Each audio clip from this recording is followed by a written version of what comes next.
Assalamualaikum warahmatullahi wabarakatuh. Jumpa lagi di channel Bang Jaki Penuh Hikmah. Hari ini Bang Jaki berada di Pondok Pesantren Darul Rahman Jagakarsa.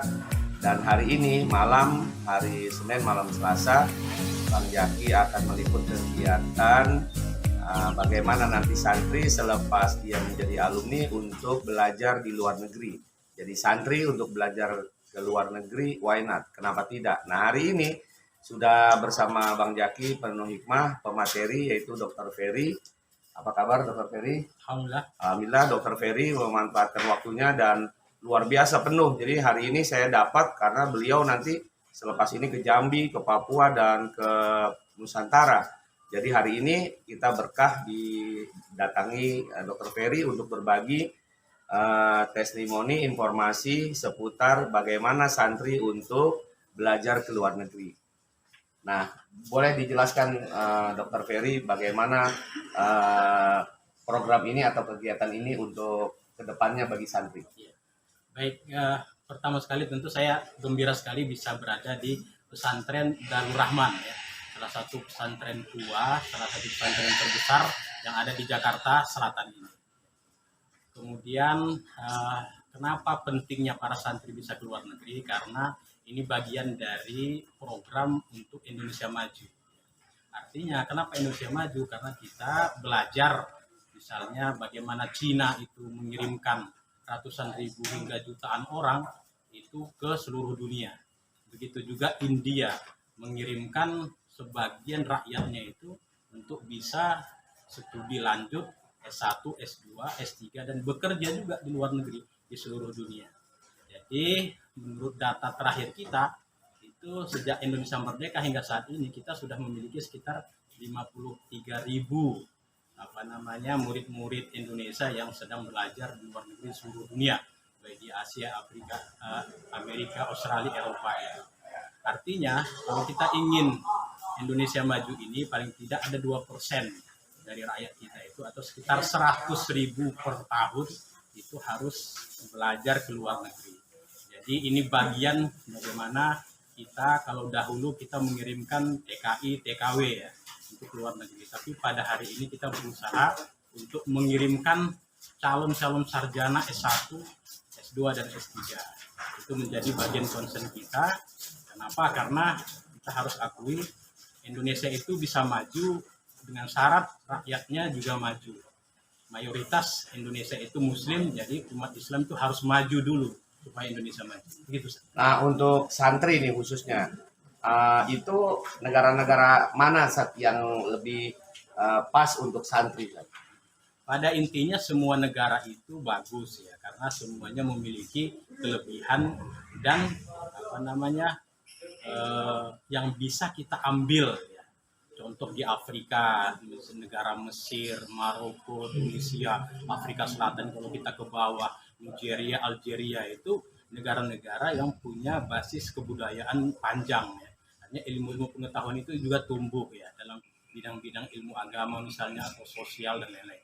Yang kedua, negara-negara kalau saya boleh usul adalah negara-negara menengah ke atas ya. Jadi misalnya negara-negara makmur ya. Itu penting juga sekolah di sana itu. Seperti apa? Qatar, Kuwait ya. Kemudian Emirat, kemudian Denmark, kemudian Finlandia, kemudian Luxembourg, itu kita harus belajar bagaimana mereka sebenarnya menjadi negara-negara makmur, menjadi negara-negara yang bisa mensejahterakan rakyatnya, memberikan pendidikan yang bagus untuk rakyatnya. Jadi kalau ditanya apakah semua negara, pada dasarnya kita perlu mengambil yang terbaik dari negara-negara itu. Itu ide kita mengirimkan calon-calon sarjana, calon-calon ilmuwan ya. Kenapa saya bilang calon? Karena mereka kan pesantren kan lulusan SMA, lulusan aliyah dan lulusan SMK. Jadi tidak hanya di Timur Tengah begitu Ustaz ya? Ke Madinah, Mesir, ke Yaman dan seterusnya, tetapi ke seluruh dunia. Ke seluruh dunia, ya? Iya. Karena kalau kita belajar agama ya tentu kiblat kita tentu Mesir, Arab Saudi misalnya ya. Kemudian Yaman ya yang punya tradisi-tradisi keislaman yang sudah mengakar ribuan tahun. Itu kita perlu belajar ke sana. Kita perlu mengambil sesuatu yang bagus. Tapi jangan lupa, ada 90% bagian lagi itu diisi sama iptek, ilmu pengetahuan dan teknologi. Kita perlu ke Jerman, kita perlu ke Jepang, kita perlu ke Cina, kita perlu ke Amerika, kita perlu ke Australia, kita perlu ke New Zealand misalnya. Artinya ini harus dilakukan secara bertahap ya. Dan saya kira yakin sekali jumlah santri di Indonesia itu ada sekitar 7 juta. Itu data tahun 2014 ya. Sekarang mungkin sudah 10 juta. Saya belum tahu data terakhir, tapi yang jelas kita berada di angka 7 sampai 10 juta santri kita itu. Artinya kalau kita 1% saja per tahun yang berangkat ke luar negeri itu untuk transfer ilmu pengetahuan, sosial maupun agama untuk balik ke Indonesia, itu akan menjadi darah-darah segar baru untuk pembangunan Indonesia ke depan. Itu kira-kira. Jadi mereka belajar keluar, kemudian balik lagi ke Indonesia untuk mengaplikasikan ilmu yang sudah mereka pelajari ya. Betul. Baik, jadi pemirsa yang dirahmati Allah, hari ini saya bersama Dr. Ferry untuk menghadiri kegiatan seminar untuk sosialisasi dan motivasi informasi untuk para santri yang ingin belajar ke luar negeri. Mudah-mudahan bermanfaat dan juga bagus untuk ibu bapak menyimak kegiatan ini. Siapa tahu, kita tidak tahu nasib murid-murid bagaimana, yang penting kita memberikan semangat dan informasi motivasi kepada santri. Terima kasih. Apa dan bagaimana kelanjutan dari seminar ini nanti kita saksikan di channel YouTube Bang Jaki Penuh Hikmah. Assalamualaikum warahmatullahi wabarakatuh. Waalaikumsalam. Assalamualaikum warahmatullahi wabarakatuh. Alhamdulillahirabbil alamin wa bihi nasta'in ala umuri din wassalatu wassalamu ala asyrofil anbiya'i wal mursalin sayyidina Muhammad wa ala alihi wa Now, first of all, let us praise Allah Subhanahu wa Ta'ala, who has given us presents so that we can come to this place. May Allah bless this place again. And then secondly, salawat and salam. Let us say to all the Prophet Muhammad sallallahu alaihi wasallam, who has brought us from the darkness into the lightness, from stupidness into intelligence until now in this period. And also, not to mention, the leader of the Ahmad Islamic Boarding School, Jihad Shukar Mahmud, may Allah bless him, amin. And also all the faculty council and you guys, students of the Ahmad.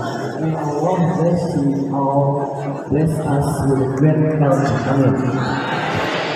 Okay, now, so, itu di Indonesia lagi. Jadi, bahasa Indonesia lagi. Pertama kita banyak yang ujian dan bersyukur kepada Allah Subhanahu wa Ta'ala ya.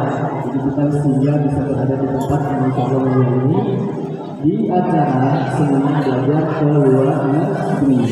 Insya Allah akan disampaikan oleh Dr. Haji Ferry Muhammad Syah Siregar.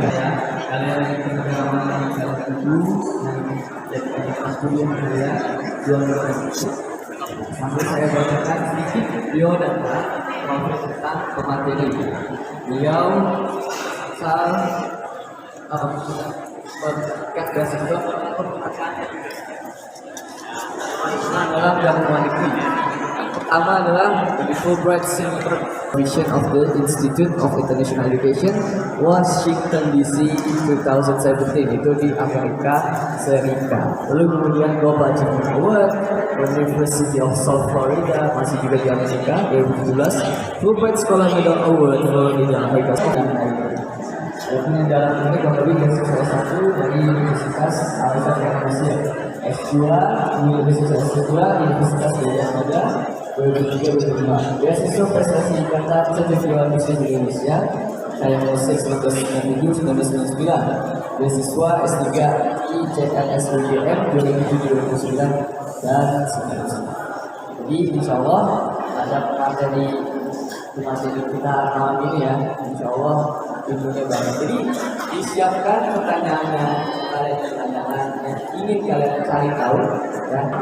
Pertanyaan malam ini yang terpenting adalah apa syarat utama supaya bisa kita melanjutkan ke luar negeri? Ya. Saya ingin katakan syarat utamanya adalah nomor satu adalah kamu itu punya keinginan, kamu ingin, kamu mau, ada kemauan. Paham? Kalau kamu ingin, kamu mau, kamu bercita-cita kuat, itu kalau dalam makruzat kita itu Dikatakan siapa yang bersungguh-sungguh akan mendapat. Itu proses. Jadi malam ini kalau kamu mau, kamu tinggal tunjuk 2 negara saja. Silakan pilih salah satu 2 negara dari 7 negara yang saya sebutkan tadi. Pertama Mesir, kedua Turki, ketiga Jerman, keempat Taiwan, kelima Cina, yang dekat-dekat, kemudian Kanada dan Australia. Sengaja saya pilih ada di Eropa, ada di Asia, ada di Australia dan Amerika. Tapi bercita-cita pulang dari Darul Rahman ini 2 itu saja. Kamu mau dan orang tua setuju. Udah, clear. Setelah itu langsung diproses. Yang dibutuhkan apa? Yang dibutuhkan cuma ijazah kamu sama paspor. Udah, selesai kan? Ijazah itu ada dari pesantren. Paspor itu nanti kamu bikin di imigrasi. Kamu berangkat. Terus Dr. Ferry, syaratnya apa lagi? Syaratnya kamu 1 tahun akan ikut kursus bahasa sesuai negara tujuan. Kalau kamu tulis hari ini malam ini ke Mesir, berarti kamu mempersiapkan diri 1 tahun kursus bahasa Arab untuk ke Mesir. Saya tanya, perlu bahasa Inggris enggak? Penting bahasa Inggris enggak? Enggak penting bahasa Inggris. Kenapa? Karena kamu ke Arab. Kamu khususnya bahasa Arab. Minggir dulu bahasa Inggris, enggak penting. Standar sudah bagus lah itu. Bisa tahu name, address, ya kan? Date of birth, kemudian apa lagi? Dan lain-lain. Cuma dasar semuanya anak satu dan paham sampai sini? Kemudian ketika kamu 1 tahun di Mesir, jadi kalau kelas 12 sekarang yang mau ke Mesir nih, berarti nanti dia setelah lulus 1 tahun ikut khusus bahasa Arab tahun depan. Jadi berangkatnya adalah tahun berikutnya. Bisa dipahami nih? Itu ke Mesir. Jadi setelah kursus 1 tahun. Hari ini malam ini kamu tulis, kamu bikin ke Turki. Kamu 1 tahun khusus di Turki, bahasa Turki. Kapan berangkatnya sekarang? Kamu berangkatnya tahun depan di bulan September, langsung berangkat ke Istanbul. Di situ belajar bahasa Turki. Sampai di sini bahasa Inggris penting tidak? Tidak penting. Kenapa? Karena kamu khususnya bahasa Turki. Sampai sini paham? Malam ini kamu tulis Taiwan.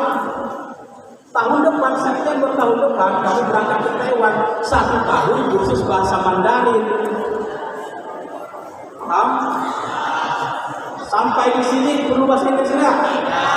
Enggak perlu. Kenapa? Karena kamu khusus bahasa Mandarin. Sama Cina. Kalau kamu ke Cina, nanti kamu khusus bahasa Cina ya di Surabaya. 1 tahun.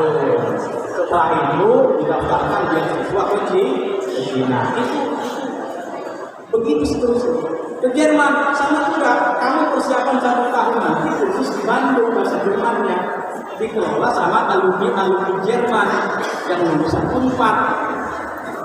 Paham? Jadi kamu dibantu sama alumni Jerman.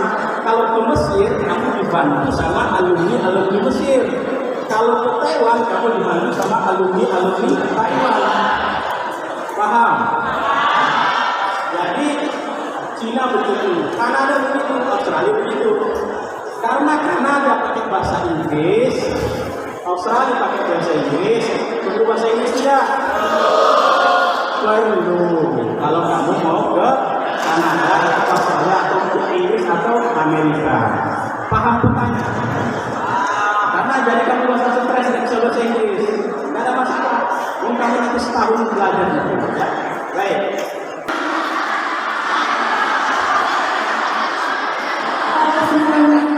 Semoga kalian semua dari Universitas Islam tertua di dunia ini ya guys.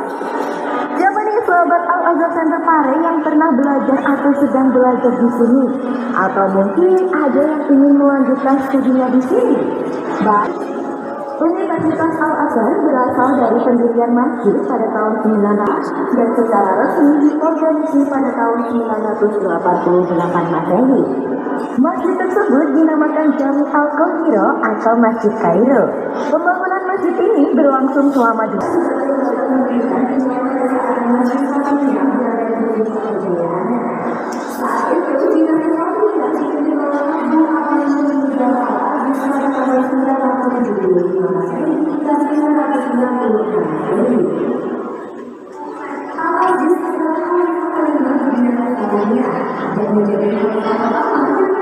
membuatnya menjadi kerajaan terbesar di kawasan Mediterania Timur dan bahkan mengalahkan dinasti Abbasiyah kala itu. Di bawah kepemimpinan Al-Aziz, Masjid Al-Azhar mulai difungsikan sebagai tempat pengajaran agama Islam seperti tafsir Al-Quran dan Dalilika. Namun, setelah dinasti Fatimiyah runtuh pada 1171 Masehi karena serangan Khalifah Salahuddin Al-Ayyubi dan dinasti Ayyubiyah, kegiatan pengajaran Masjid Al-Azhar sempat terhenti sementara. Kemudian pada masa pemerintahan dinasti Mamelik tahun 1290 Masehi, Masjid Universitas Al-Azhar pada tahun 1903 Masehi. Pada masa keemasannya di abad ke-14 dan ke-15, Universitas Al-Azhar mengalami matematika, astronomi, geografi, dan geografi. Universitas Al-Azhar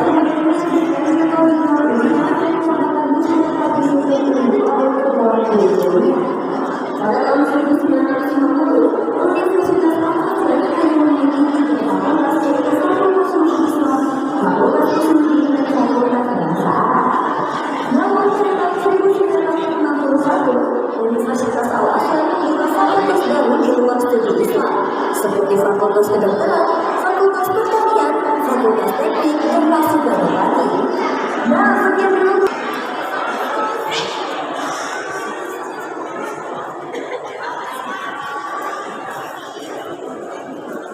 Tahun 1998, 22 tahun yang lalu, kondisi saya sama seperti kalian.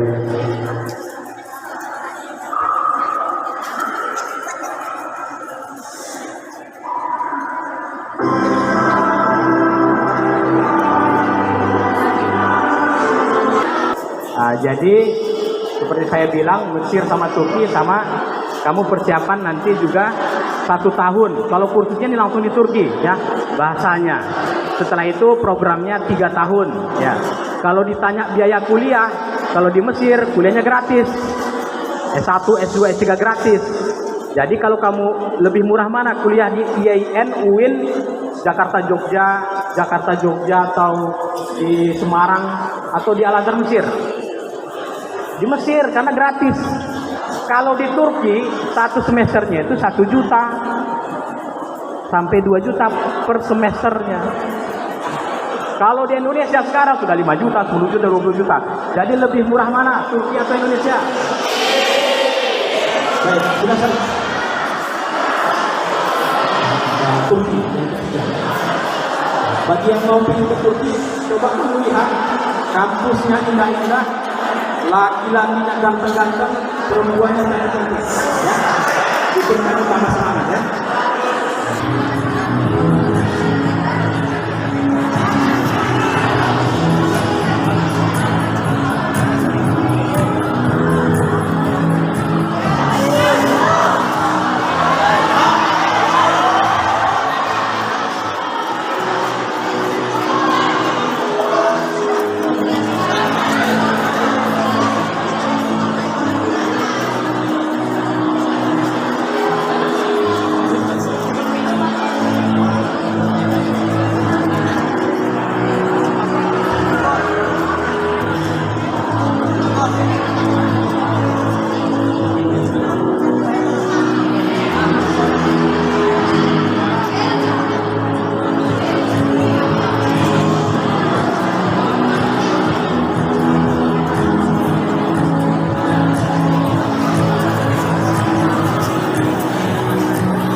berangkat diterima.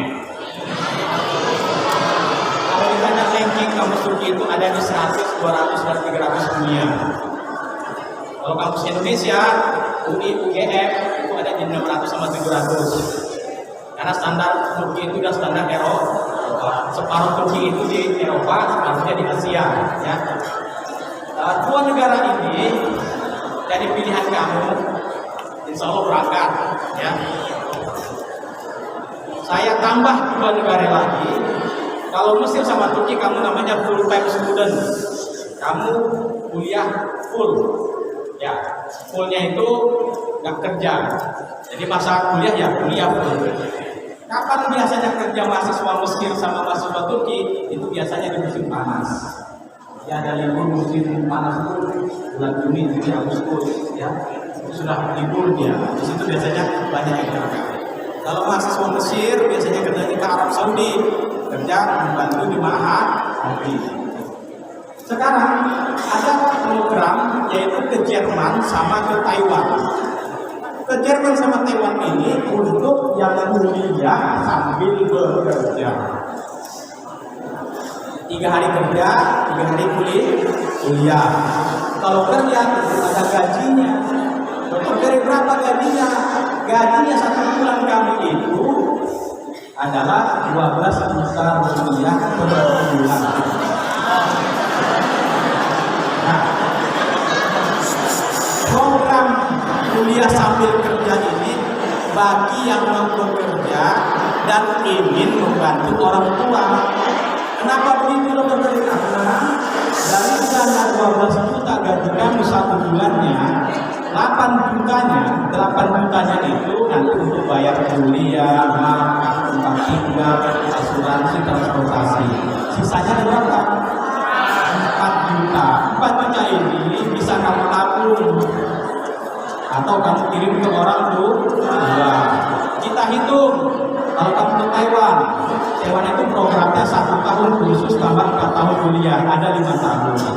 Jadi 1 tahun pendapatan kamu lebih kurang 4 dikali 12 bulan sama dengan 48 juta. Kita gampangkan saja biar enak hitungnya. 50 juta 1 tahun kamu bisa tabung atau kirim ke orang tua. 50 juta per tahun dikali 5 tahun sama dengan 250 juta uang yang bisa kamu tabung setelah program S1 di Taiwan. Jadi kamu pulang dari Taiwan atau Jerman, kamu itu sudah jadi jutawan, sudah mandiri ekonomi, orang tua sudah kamu bisa bantu. Setelah dari Taiwan, kamu boleh pilih, kamu pulang ke Indonesia. Pulang ke Indonesia, makan tidur selama 1 bulan seperti kerbau sama sapi. Ya. Setelah itu bosan, dari kerja lagi. Jadi gaji Indonesia itu nggak gampang, gajinya pun tidak banyak. Ya, kalau kamu gaji di Indonesia ya, UMR kamu 2 juta, 3 juta, biaya hidup makan 50 ribu sehari 1,5 juta, sewa tempat kamar 1 juta, 1,5 juta. Apa namanya kerja di Indonesia? Kamu balik lagi ke Taiwan atau ke Jerman, gaji kamu akan meningkat menjadi 2 kali lipat. Berapa Ustaz? 25 juta 1 bulan. Cukup tidak? Oh, ya. Jadi kamu bisa kerja lagi di perusahaan Taiwan atau di perusahaan Jerman. Kalau kamu S2 di Inggris, katakanlah itu, kamu bisa bekerja di perusahaan-perusahaan di Eropa. Kamu misalnya jurusan bioteknologi, atau kamu kedokteran, atau kamu jurusan lain-lain itu, masuk kamu ke perusahaan di Eropa, kamu akan masuk ke level manager. Kamu S2 di Amerika, kamu level manager di perusahaan itu. Itu yang terjadi dengan orang-orang India yang ada di Amerika ini. Mereka bekerja masuk perusahaan-perusahaan S2 mereka. Ketika S2 di Australia, kamu bekerja di perusahaan-perusahaan Australia. Dr. Ferry berapa gajinya?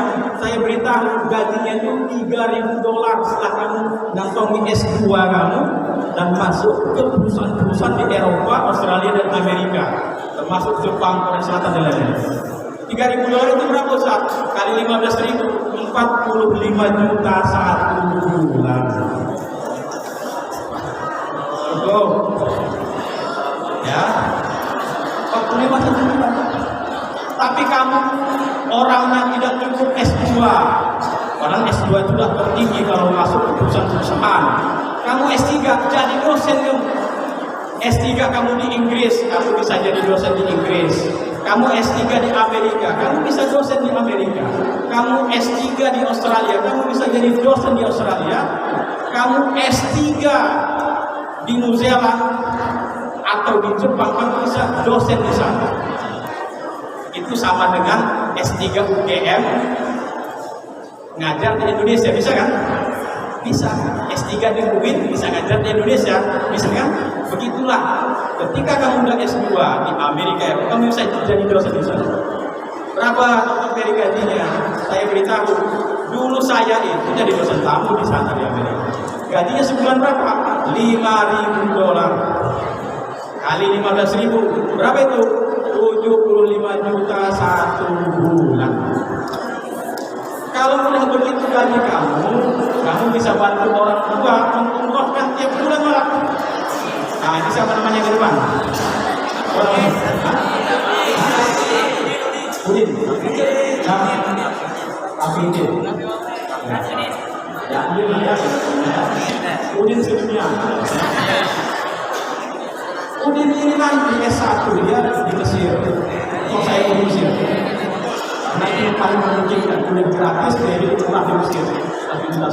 Nanti bisa tampil kerja di Arab Saudi. Setelah S1 dia pindah ke Inggris. S2-nya. Setelah itu nggak cukup, sudah dapat beasiswa lagi. Dia pindah ke Australia. Mengajar dia sendiri di Australia. Dengarkan kata-kata saya, setelah itu gaji kamu $5.000, silakan cek. Karena itu standar dunia, standar Eropa itu. S1 itu gajinya sekitar $2.000, $1.500 sampai $2.000. S2 $3.000, S3 $5.000. Itu standar awal. Itu sudah standar dunia di negara maju. S1-nya 4 tahun di Mesir misalnya atau di Turki. Kemudian S2-nya dia pindah ke Eropa. Kenapa pindah ke Eropa? Turki sudah Eropa. Kenapa tanggung-tanggung dengan nyebrang saja? Kamu bisa ke Inggris, kamu bisa ke Paris, kamu bisa ke Solo, kamu bisa ke Finlandia, kamu bisa ke Norwegia. Itu negara makmur semua. S3-nya kamu pindah ke Australia atau Amerika. Kamu menikmati dunia. Setelah 10 tahun dari Ali. Paham di sini? Dua negara yang ada kuliah sambil kerjanya. Sekarang kita cek Jerman sama Taiwan. Silakan yang ingin Jerman sama Taiwan, ya kita harus dulu. However, it's important to note that the university offers limited English program. Also, while the campus may be smaller compared to some churches, it's this compactness that creates a sense of belonging and community. The University of Freiburg offers an excellent education without breaking the bank. With low tuition fees and a semester fee that covers whatever service, it's a budget-friendly option for students seeking quality education and a unique experience in America.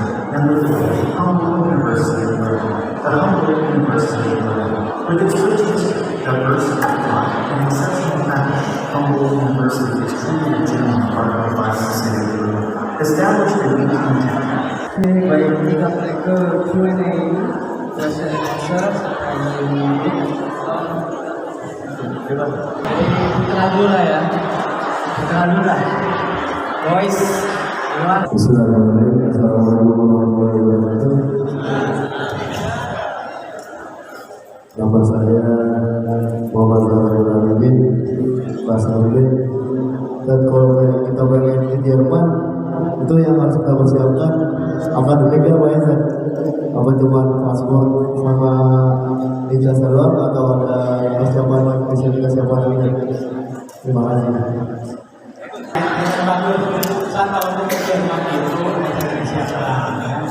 Kalau dari pihak kami itu adalah selesaikan sampai lulus tahun depan dapat ijazah aliyah dari pesantren. Kenapa aliyah? Karena ijazah aliyah itu bisa ke Mesir, Timur Tengah, bisa ke Eropa, bisa ke Amerika, Australia, itu kelebihan ijazah aliyah. Kalau SMA sama SMK Timur Tengah nggak bisa, karena itu terkait dengan muadalah namanya saja. Jadi kamu kan ijazahnya aliyah toh? Ya. Nanti ijazah itu nanti dipakai, mereka mengurus paspor, ya. Bagaimana Ustaz dengan pembiayaan itu nanti dibicarakan dengan orang tua kamu. Pilihan-pilihan pembiayaan itu sebenarnya ada 9 macam, 9 sumber. Ya. Jadi sama orang tua itu tinggal bilang, Bu, ini Ahmad mau ke Jerman. Ya. Pembiayaannya sekian, kemudian kita ada 9 macam sumber-sumber pembiayaan, mulai dari beasiswa. Kemudian ada lembaga yang membantu carikan beasiswa, kedua. Kemudian ada kita juga bekerja sama dengan Pemda, ya, dan Pemda PBD. Kemudian ada jasa perusahaan. Kemudian ada dana dari orang tua, termasuk orang tua kamu nanti ikut dasar saya orang tua mampu kalau segini harganya misalnya. Karena biasanya itu untuk kebutuhan tiket kamu sama biaya khusus, udah itu saja. Biaya khusus kalau di rata-rata itu, kalau ke Mesir kamu harus persiapkan biaya khususnya sekitar 1,6 juta per bulan kali 7. Ya, kemudian itu setahun itu dicicil. Jadi ada masa sekitar 1 tahun sampai 2 tahun. Kenapa 2 tahun? Karena dijadwalkan ke Mesir, ayah itu bisa 2 tahun. Misalnya tahun depan belum ada lulusan, apakah bisa tahun berikutnya? Bisa. Ya. Kemudian ada sumber-sumber lain dari macam-macam pendanaan yang memungkinkan, atau ada mungkin asuransi pendidikan itu bisa, atau dan lain-lain. Itu nanti pembicaraan itu hanya orang tua sama pondok sama saya atau sama Ustaz Dias nanti siapa bidang internasional office-nya. Ya. Jadi pembicaraan itu, keuangan itu hanya bicara sama orang tua saja. Kalau kamu kan nggak tahu kan? Diberitahu juga nggak tahu, paham ya? Jadi itu urusan orang tua. Makanya saya bilang kalau kamu mau, kemudian orang tua setuju, clear, langsung diproses. Kamu kemana? Ke Mesir, ini jalurnya, ini disiapkannya. Modal kamu hanya pakai pakaian saja, modal betul sama pakaian. Ya.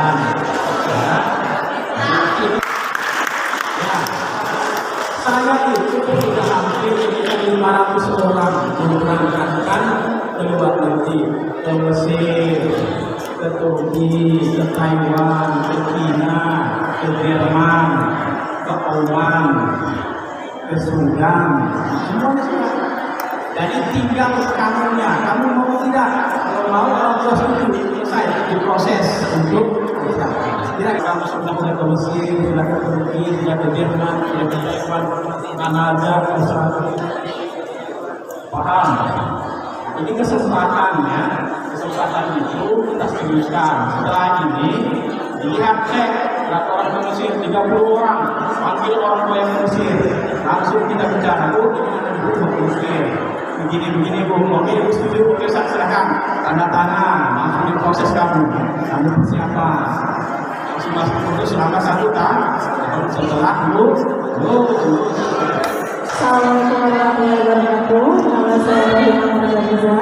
Saya mau bertanya Ustaz, misalnya nih S1-nya udah di Indonesia sama 4 tahun, terus mau lanjutin S2 di luar negeri, kira-kira S2 dengan umur yang sudah jauh itu sudah misalnya S1-nya 4 tahun, jadi kalau lulusan 18 tahun itu kemungkinan lulus di umur 22 S1 di Indonesia, kemudian lanjut S2 di luar negeri, kira-kira menerima beasiswa kalau sampai umur 20 ke atas. Terima kasih. Assalamualaikum warahmatullahi wabarakatuh. Ya, berarti S1-nya di dalam negeri dong, iya kan? Ya, bisa. Saya tanya, bisa kalau Ustaz S1-nya dalam negeri dulu, misalnya kamu ke IAIN atau UI atau UGM atau UNJ atau UPI, jawabannya bisa. Ya. Kemudian gimana syaratnya? Kalau kamu mengambil beasiswa dari Indonesia, ya, yang kamu harus kuasai adalah bahasa Inggris TOEFL-nya 550. Itu semuanya sama. Kamu pulang dari Mesir nanti ambil S2 LPDP juga pakai bahasa Inggris TOEFL-nya. Paham? Kamu mau kemana lagi? S2 di Eropa sama juga. Kamu akan ditanya TOEFL kamu. Ya. Jadi kalau ditanya bisa. Saya punya teman nih, S1-nya di Jakarta, kemudian dapat beasiswa di Oslo, Norwegia, kemudian dia S2 lagi di Amerika, kemudian dia S3-nya di Harvard. Jadi lulusan Harvard dia S3-nya. Itu sudah ada contoh. Ada teman lagi S1-nya di Jakarta, kemudian S2-nya di Singapura. Kemudian setelah di Singapura dia S2 lagi di Amerika, ngambil S2. Kemudian S3 di California. Sekarang jadi dosen di California. Ya. Jadi kalau memang seandainya kamu tidak bisa tahu S1-nya di luar negeri, dan di dalam negeri bisa, nggak masalah. Cuman yang saya bilang tadi, kalau kamu sudah S1 di Mesir, misalnya aja, kemudian kamu mengambil beasiswa S2 untuk seluruh Timur Tengah, peluang kamu itu besar sekali. Kamu S2 di Mesir gratis, S3 di Mesir gratis, beasiswa banyak. Ya. Kalau kamu S2 di Mesir, S3 di Mesir, beasiswa pasti dapat, pengalaman kita dulu.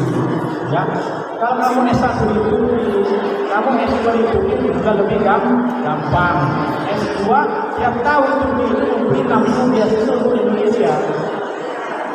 60 beasiswa itu dibagi pada 34 provinsi. Jadi Jakarta dapat berapa? 1 atau 2. Banten dapat berapa? 1 atau 2. Itu pertanyaan. Masalahnya gimana? Kalau 2 beasiswa diperbutkan ke Jakarta atau ke Banten, mungkin daftar 500 orang. Nah, itu masalahnya, ya, beasiswa itu, ya. Kira-kira begitu. Paham? Ini pertanyaan, ya. Oke, bagus. Lagi. Umur. Kalau umur kamu ke Mesir tadi ada 2 tahun ijazah kamu kalian ini. Tahun depan kamu bisa berangkat ke Madrid, bisa tahun berikutnya. Ada 2 tahun jatah ijazah. Kalau ke Turki saya belum ada batasan umur. Kalau kamu punya sambil kerja di Taiwan 28 tahun umur kamu. Kalau kamu di Jerman 30 tahun batas umur. Ya. Kalau ke Cina saya belum tahu ada batasan umur. Ya, Kanada sekali ada batasan umur. Kira-kira begitu. Ya. Bagus, ada lagi? Oke, baik, ada lagi di sana. Dari perempuan Sofi, silakan.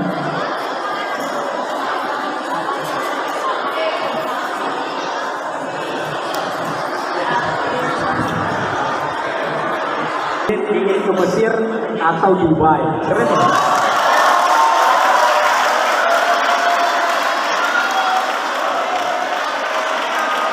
Kalau ke Mesir, insya Allah berarti berangkat, ya. Kemudian Safi itu ke Turki atau Jerman. Nah, kamu ke Turki sama berangkat, ya. Kemudian Irfan ke Turki atau Amerika. Ya. Aman apa? Atman, Aiman. Ini Turki atau Mesir. Ya. Kemudian membahas Faizal Mesir, Azka Mesir, Abu Syurul Turki, Dimas Cina, ini keren Cina. Oke, ada anak paling ke Yaman, boleh. Kemudian Al-Falail Yaman, ya. Kemudian yang Rusia, ini keren nih, ada Alfi Abdullah Rusia, atau Turki. Ya. Rusia itu memberi 40 beasiswa untuk seluruh Indonesia per tahun. Ya, nanti ada. Ini 6 Putri. Ya, Rindu Asmarani ini ke Yaman atau Madinah. Kemudian hari ini apa ini Nurfitri ya, Turki. Kemudian Irisan Bani Salam Kairo, Jasmine Turki, Aka Maharanovis Jerman, keren. Kemudian Isa Turki, Aisyah Ayu ke London, ke Mesir. Alfia ke Yaman, Madinah, Mesir. Malam ini ternyata dengan kami sudah bertemu. Mudah-mudahan kita doakan. Mari sama-sama kita baca Al-Fatihah.